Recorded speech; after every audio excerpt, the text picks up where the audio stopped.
옆 사람하고 이렇게 인사 나누겠습니다. 당신은 하나님 나라 백성입니다. 아멘. 한 번 더 이번엔 이렇게 인사 나눌게요. 자기를 가리키며 저는 하나님 나라 백성입니다. 아멘. 감사합니다. 그럼 이제 바벨과 하나님 나라라는 제목으로 말씀 나누도록 하겠습니다. 봉준호 감독 아시나요? 그 봉준호 감독이 지금은 세계적인 감독인데 아직 예전에는 그냥 한국의 유명한 감독일 뿐이었습니다. 그럼 그 봉준호 감독이 이제 헐리우드에 진출을 하게 된 첫 작품이 있는데 그 첫 작품이 뭔지 아십니까? 그 첫 작품이 바로 설국열차라는 영화입니다. 이 설국열차는 이 아포칼립스 장르의 하나인데요. 이 영화는 이제 내용이 이렇습니다. 기후의 이상으로 온 세상이 다 얼어붙은 거예요. 그 가운데 이제 어떤 윌포드라는 어떤 과학자가 만든 이 무한 동력을 가진 이 설국 열차만이 이제 어떤 유일한 희망, 유일하게 살아남을 수 있는 장소 같은 곳이 되어서 이제 부자들과 가난한 사람들이 이제 몰려 들어가지고 그 기차에 이제 올려 탔는데 거기에 탄 사람들만 살아남게 되었다라는 이 설정으로 시작을 합니다. 이 열차에는 큰 특징이 딱 두 가지가 있는데 그 첫 번째 특징은 이거였어요. 우선은 이 열차는 멈추지 않는다. 이제 뭐 멈추면 이제 안 된다라는 설정으로 무한히 달려가는 이 열차라는 설정이 있고, 또 두 번째로는 이 열차는 그렇게 올라타게 됐을 때 이제 그 신분이 정해지게 됐어요. 그래서 제일 앞차에 탈수록 이제 신분이 높은 사람이고, 이제 가난하고 이제 아무것도 없는 사람일수록 이제 뒤에 가서 꼬리칸에 가서 이제 신분이 가장 낮은 사람입니다. 그렇게 이제 이 열차 안에는 신분이 다 나눠진 채로 기차는 끊임없이 달리기 시작합니다. 이 설국 열차는 이제 그 대충 이미 칸에서 나눠졌다라는 거에서 이제 이미지가 있듯이 이 설국 열차가 상징하는 게 있습니다. 그게 뭐냐면 현 시대의 상황들을 좀 나타내고 상징을 하는 겁니다. 그래서 이 영화에서 이제 그 상징으로 사용하는 그 표현들이 그거죠. 어디로 가는지 모르는 채 이 열차는 끝없이 달리고 있다. 그리고 그래야만 이 열차 안에만 있어야 되고 끝없이 달려야만 살아남는다라고 생각을 하는데 뭐 이미 영화가 10년 됐으니까 그냥 이렇게 스포를 하겠습니다. 그 영화의 마지막은 뭐냐면 실상은 이제 기차가 전복돼서 사람들이 이제 밖에 나오게 됐는데 나왔는데 안 죽는 거예요. 사는 거예요. 그리고 동물들도 막 살고 있고 그래서 나와서 죽는 게 아니었구나. 이제 이런 것들이 이제 영화의 반전이었습니다. 그 열차에서 이제 칸별로 신분이 나눠져 있는데 어떻게 이렇게 부당하게 신분이 이제 나눠져 있는 이 칸이 허락되는가? 거기서 이제 신분이 나눠져 있는 열차로 인해서 칸으로 인해서 이 신분이 나눠져 있는 것을 유지하는 가장 큰 이유는 그겁니다.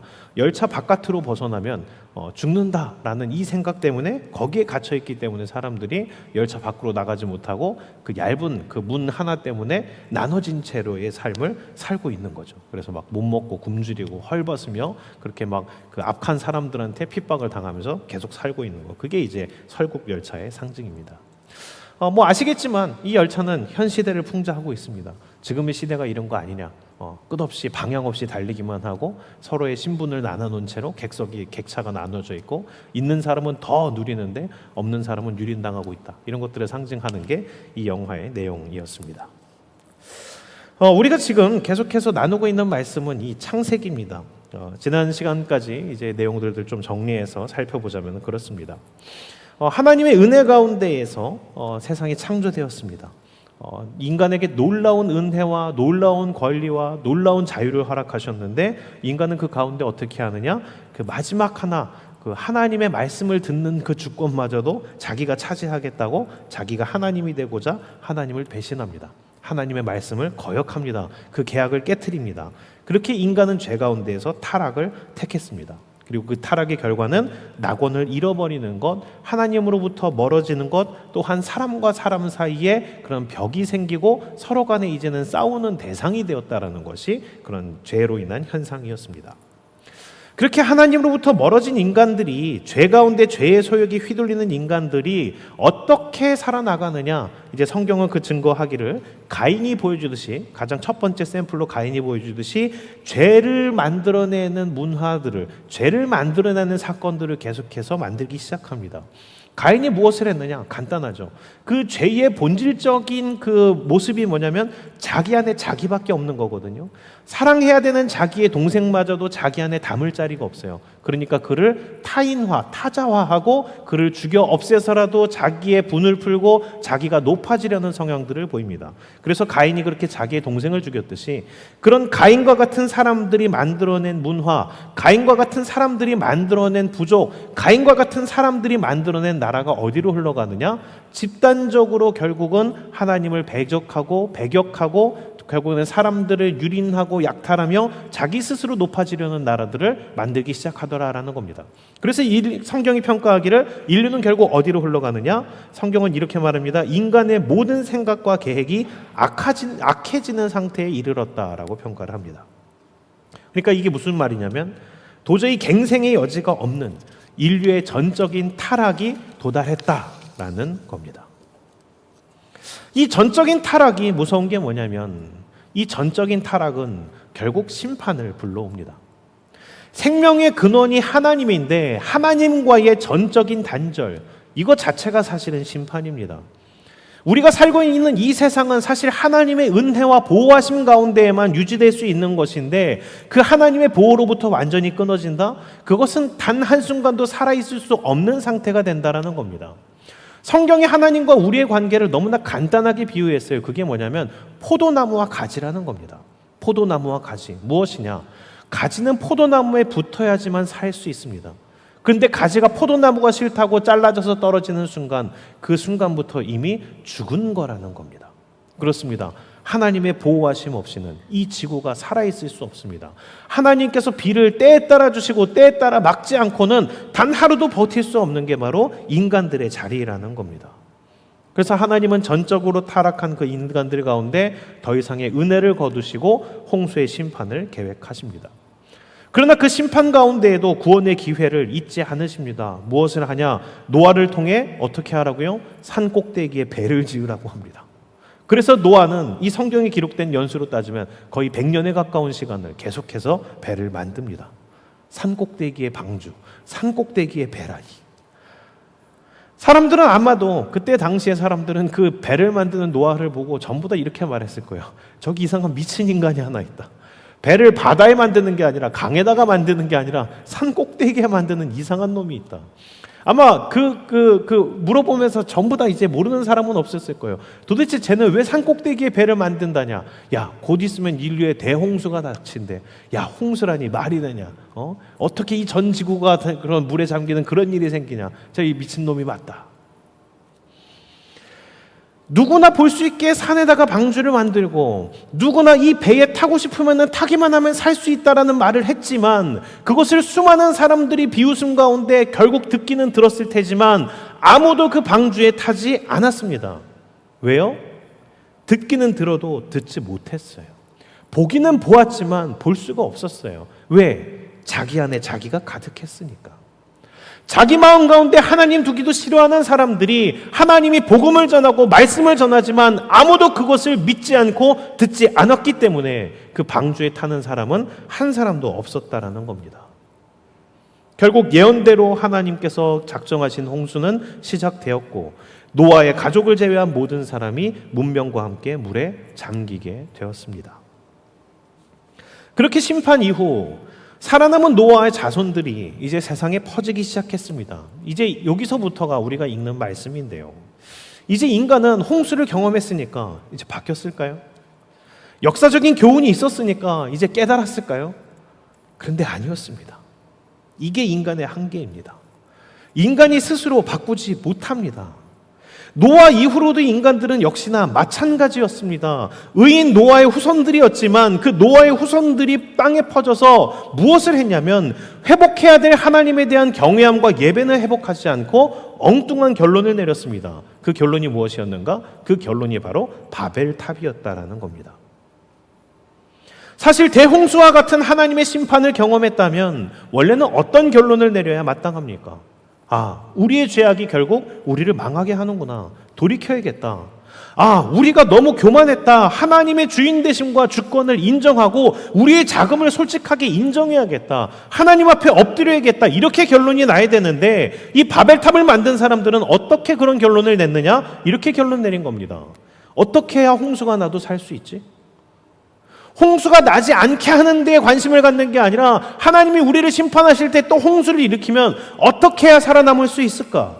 그리고 어떻게 해야 내가 더 강력해져서 하나님이 심판을 행하려고 하셔도 그것을 피해서 하나님을 이길 수 있지? 이것을 고민하기 시작한 겁니다. 삶의 방향을 돌이켜서 하나님과 화평을 이루는 게 아니라 자신은 자기의 죄악을 마음대로 이루면서 그 죄악대로 살지만 하나님의 심판을 피하는 방법, 그것을 찾으려다 보니까 그들이 내놓은 답, 그것이 무엇이었냐? 바로 하늘에 닿는 탑을 쌓자였습니다. 하늘에 닿는 탑. 온 지구를 덮는 홍수가 나더라도 자기들이 쌓아 올린 탑으로 인해서 하나님의 심판을 피할 수 있는 탑. 더 나아가서 하나님이 하늘에 계시다 생각했기 때문에 그 하나님이 계시는 그 자리에 닿아서 하나님마저도 이겨보겠다라는 인간들의 야심. 그게 바로 바벨탑의 본질입니다. 이러한 인간들의 죄성이 드러나는 역사의 순간 사실 되게 많이 있었습니다. 참 하나님이 생각해 보면 참 속이 좋으신 것 같아요. 인내하심이 참 놀랐습니다. 예수님 때에도 보면 그렇죠. 우리를 구원하시기 위해 하나님께서 예수님을 이 땅에 보내셨습니다. 동방에 있는 박사들까지도 그 하늘의 별을 보면서 그 징조를 해석해서 알 수 있을 정도로 하나님께서는 이 땅에 메시아를 보내심을 성경을 통해서 이미 예언하셨고 하늘의 징조를 통해서도 당대에 알게 하셨습니다. 그래서 이 예루살렘에 있는 사람들이 아니라 동방에 있는 익명의 어떤 박사들이 하늘의 징조를 읽고는 온 세상이 축하할 만한 놀라운 사건이 이 예루살렘 근처에서 일어났다는 것을 알고 그곳까지 그 왕을 영접하기 위해, 메시아를 영접하기 위해 찾아옵니다. 그리고 그 귀한 분이니까 왕궁에 있는 사람들이 당연히 알겠지 생각을 해서 헤롯 대왕을 만나가지고 그에게 물어보는 겁니다. 이 기쁜 소식이, 이 온 세상에 왕이 태어나신 게 어디냐고, 어디서 태어나셨냐고 축하하고 싶다고 하니까 헤롯이 어떻게 반응을 합니까? 동방 박사를 보낸 후에 2살 이하로, 그때를 기점으로 2살 이하로 모든 남자 아이들을 죽이라라는 명령을 내립니다. 왜 그랬느냐? 자기가 왕으로 있기 위해서 헤롯은 시체의 산을 쌓고 있는 겁니다. 자기의 왕의 자리를 빼앗기지 않겠다라는 겁니다. 자기가 끝까지 온 세상의 주인이신 왕이 오신다 하여도 나는 내 왕의 자리를 내려놓을 수 없어라는 말입니다. 그래서 자기의 왕의 자리를 내려놓지 않기 위해 그 지역에 있는 모든 2살 이하의 어린아이들을 죽이라는 명령을 내렸던 겁니다. 예수님이 빌라도 법정에 섰던 때에도 마찬가지입니다. 예수님이 어떤 죄를 지었습니까? 예수님이 무슨 일을 하셨습니까? 예수님은 굶주린 자를 먹이시고 상처난 자를 고치시고 악한 영에 사로잡힌 자들을 자유케 하셨습니다. 그리고 예루살렘에서 행해지던 부조리들을 깨뜨리셨습니다. 마땅히 섬김받고 찬양받으셔야 할 분이 오히려 우리의 발을 씻기셨고 우리를 섬겨주셨고 우리를 사랑해 주셨습니다. 그런데 그 예수님에 대해서 바리새인과 제사장들 그리고 수많은 무리들이 어떻게 반응을 했냐? 예수님을 잡아다가 재판에 넘깁니다. 그리고선 자기들의 소원을 들어주지 않는, 자기들에게 머리를 조아리지 않는, 자기들의 인기를 빼앗는 그 예수 그리스도를 신성 모독을 하는 자다라고 몰아세우며 예수를 십자가에 못 박습니다. 그래서 우리의 예수님, 우리의 메시아, 우리를 구원하기 위해 이 땅에 오신 하나님이신 예수 그리스도는 그 군중들의 그 함성 소리와 함께 십자가에 매달려서 높이 세워지시고 처형당하셨습니다. 인간들은 그렇게 또 시체의 탑을 세우는 겁니다. 창세기 11장 말씀을 보면서 바벨탑의 상황을 좀 오해하는 낭만적인 생각을 하는 사람들이 있습니다. 이 말씀 본문을 잘못 이해하면 그렇습니다. 인간들끼리는 사이가 매우 좋아서 사이좋게 탑을 쌓고 있는데 하나님이 방해놓은 거 아니냐. 이거 근데 상당히 모르시는 이야기입니다. 한번 생각을 해봅시다. 그 바벨탑이 지어지는 모습, 지금 성경에 구체적으로 기록되지 않았지만 그 엄청나게 하늘까지 닿는 초거대 탑을 쌓기 위해서 인간들이 모여들었을 때 그 구체적인 탑을 쌓는 모습은 어땠을까요? 우선 비슷한 예를 찾아보자면 고대의 대규모 공사가 일어났었던 예로서 한 가지가 진시황 때에 만리장성을 지었었던 사건이 있습니다. 그때 어땠느냐? 이 진시황은 대의 명분으로는 흉노족과 유목민족의 침입을 막겠다라고 그 선언한 가운데 그 대의 명분으로 만리장성을 쌓으라고 시켰습니다. 그런데 사실 만리장성을 쌓은 가장 중요한 이유가 뭐냐? 가장 중요한 이유는 진시황의 욕심이었습니다. 왜? 이 진나라로서 중국을 대륙을 다 통일했는데 너무나 많은 군사들을 보유하고 있었다는 거예요. 그런데 이렇게 장군들이 막강한 군사들을 잔뜩 보유하고 있는데 이것이 시간이 지나면 어떤 문제를 일으킬 조짐이 있습니까? 반역을 일으킬 수 있죠. 이 많은 군사들의 힘을 약화시켜야 돼요. 이걸 어떻게든 외부로 힘을 뻗쳐나가던가 다른 일들을 하게 해야 돼요. 그 가장 좋은 게 뭐냐면 이 대규모 공사를 진행했던 겁니다. 흉노족으로부터 우리 지역, 우리 나라를 지키자라는 명분하에 군사들을 흩고 대규모 인원들을 동원해서 만리장성을 지으라고 시킵니다. 이때 학자들이 추산하기로는 강제 노역에 징집된 인원이 몇 명이냐, 이 만리장성을 쌓기 위해서 징집된 인원을 적게 잡았을 땐 100만 명, 많이 잡았을 땐 500만 명이라는 사람이 이 강제 노역에 강제로 동원됐습니다. 그리고 그렇게 강제 노역으로 끌려간 수많은 사람들 어떻게 일했을까요? 일하다가 고된 노역 가운데 죽은 사람들이 세를 셀 수가 없을 정도로 많았고, 그리고 사람들이 죽으면 어떻게 하느냐? 그냥 그 만리장성 밑에다가 파묻어 버렸답니다. 그래서 이 만리장성을 다른 말로는 세계에서 가장 길고 커다란 무덤이라고 이야기를 합니다. 그러니까 수십만에 달하는 사람들이 그렇게 죽고, 수많은 사람들이 또 이 노역을 시달리다가 장애인이 돼버렸고, 또 수많은 사람들이 노역에 시달리다가 가정을 돌보지 못해서 가정이 파탄난 경우가 너무나 허다하게 많았다라는 겁니다. 자, 만리장성을 쌓는데 이랬는데 그럼 바벨탑은 어땠을까요? 어린이들 블럭 쌓듯이 너 하나 나 하나 사이좋게 쌓았을까요? 아니요. 하늘에 닿는 초거대 탑의 건축이라는 것은 그것이 그저 자율적으로 동참하는 것으로 이루어지지 않습니다. 그 인력을 모으고 부리려면 그만큼의 강력한 조직력과 권력이 있어야 되는 겁니다. 그 탑의 높이만큼, 도시의 규모만큼 강력한 집단의 구성력이 이 가운데 작용을 하고 있었다라는 겁니다. 그들은 말로는 우리의 이름을 내자며 바벨탑을 쌓고 있지만 사실 그 탑은 누구를 위한 것이었습니까? 그 바벨탑을 쌓고 있는 그 지역을 다스리는 그 어떤 왕과 귀족을 위한 일이었을 뿐이라는 겁니다.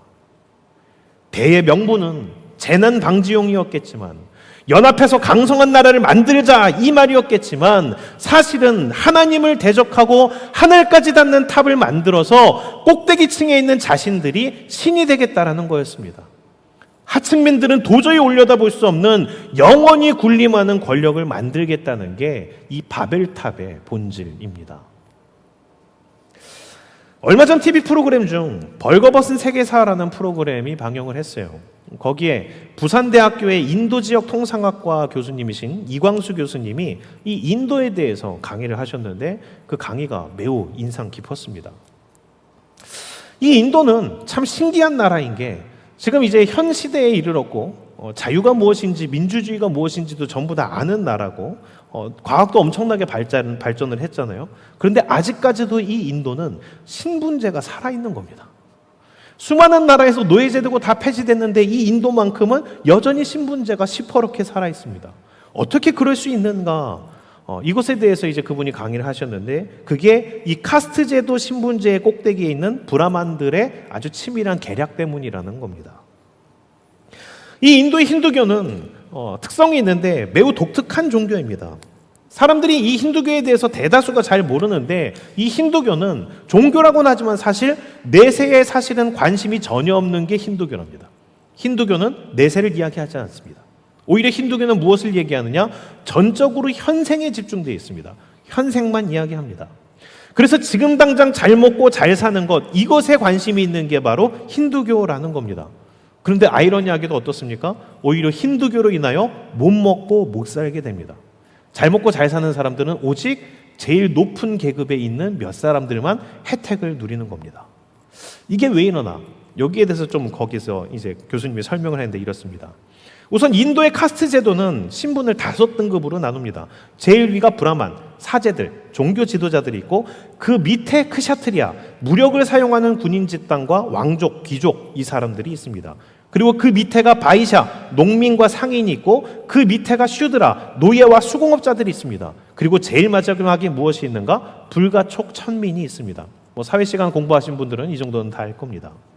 이 힌두교는 브라만을 중심으로 나누어 놓은 이 신분제를 공고히 지키기 위해 기가 막힌 한 가지 방법을 고안했습니다. 그게 무엇이냐? 그게 바로 윤회이고 업보라는 개념입니다. 사람인지라 누구나 부당한 취급을 당하는 것을 아무도 좋아하지 않습니다. 근데 그 불만이 쌓이면은 이 신분 가운데에서 이 신분제를 타파하기 위해 혁명이 일어납니다. 그럼 이것을 막기 위해서 무엇을 해야 되느냐? 네가 왜 부당한 일을 당해도 되는지에 대해서 설득을 하는 겁니다.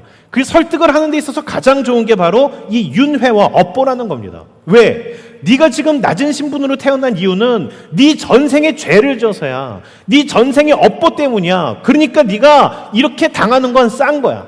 너 이렇게 고생을 해야 돼. 네가 전생에 잘못한 것 때문에 너가 지금 고생을 달게 받아야 돼. 그래야지만 네가 나중에 높은 신분으로 다시 태어날 수 있어.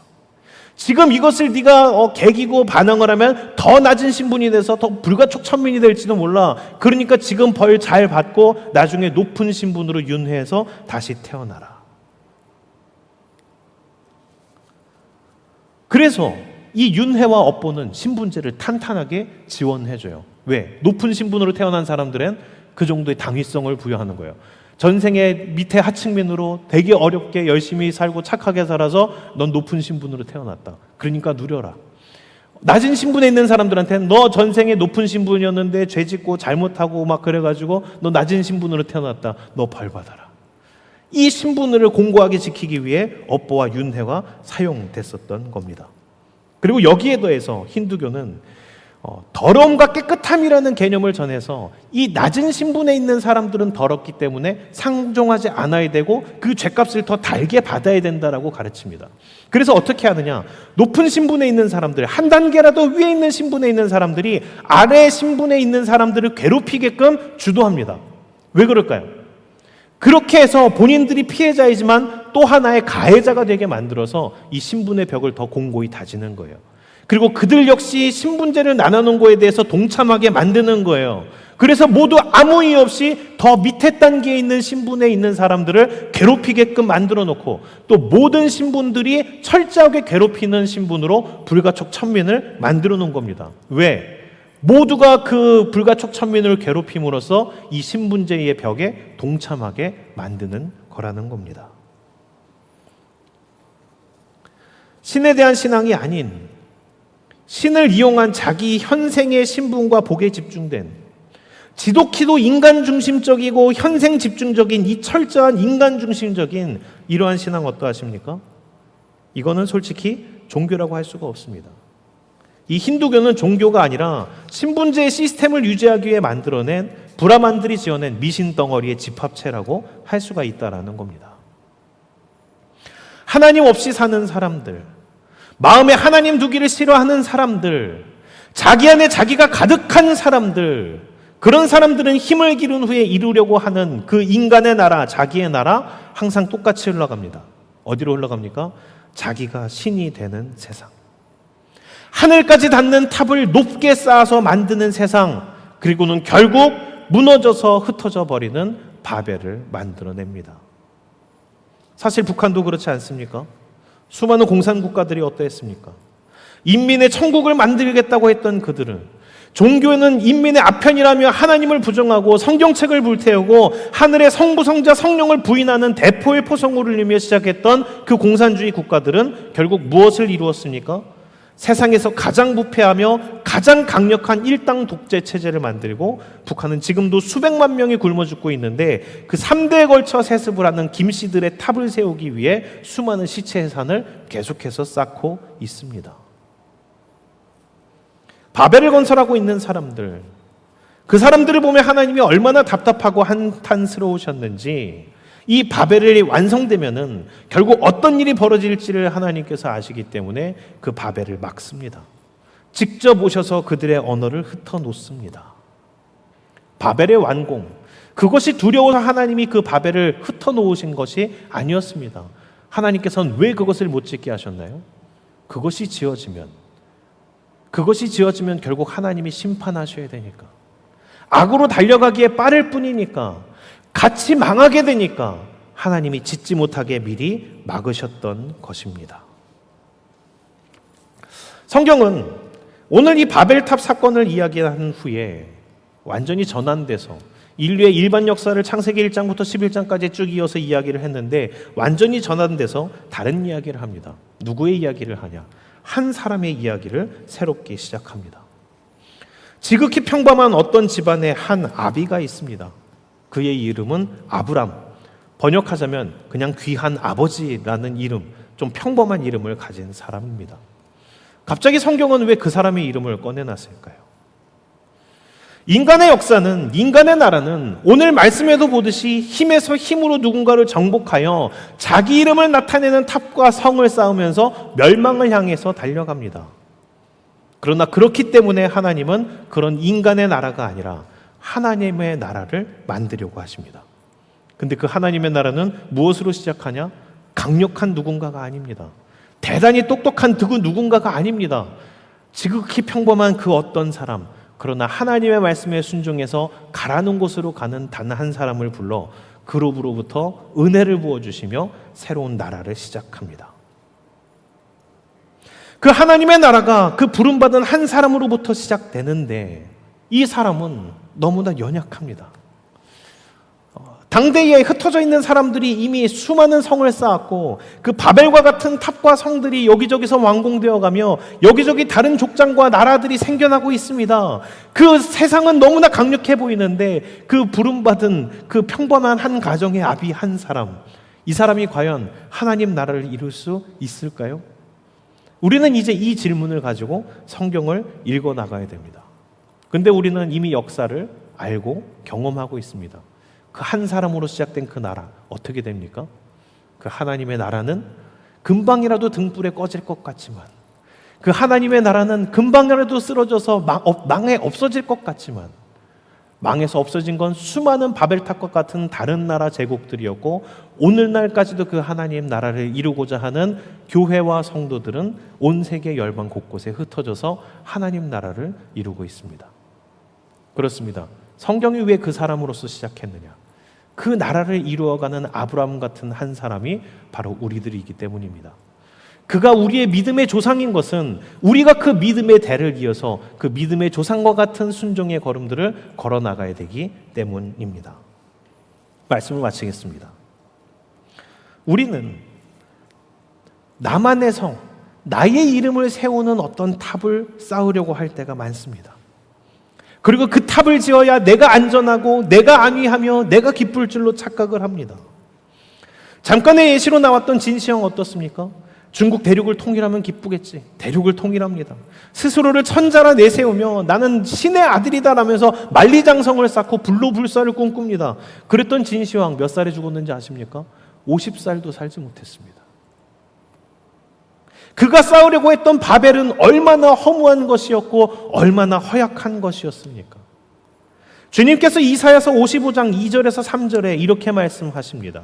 너희가 어찌하여 양식이 아닌 것을 위하여 은을 달아주며 배부르게 하지 못할 것을 위하여 수고하느냐? 내게 듣고 들을지어다. 그리하면 너희가 좋은 것을 먹을 것이며 너희 자신들이 기름진 것으로 즐거움을 얻으리라. 너희는 귀를 기울이고 내게 나와 들으라. 그리하면 너희의 영혼이 살리라. 내가 너희를 위하여 영원한 언약을 맺으리니 곧 다윗에게 허락한 확실한 은혜이니라.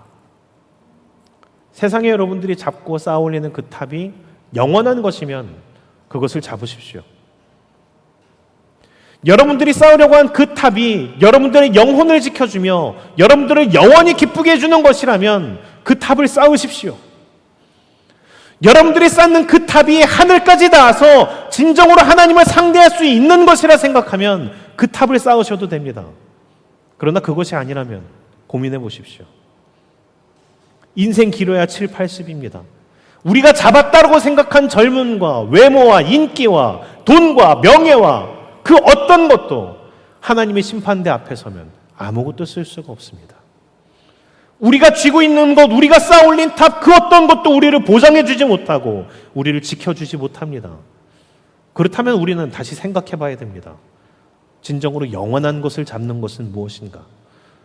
이 세상 가운데 우리가 붙잡아야 될 진리는 무엇인가? 우리가 진정으로 불러야 될 노래는 무엇인가? 우리가 정말로 땀 흘리고 피땀을 쏟으며 붙잡아야 될 것은 무엇인가? 그것을 다시 한번 주님 안에서 확인해 보시기를 주의 이름으로 축원합니다.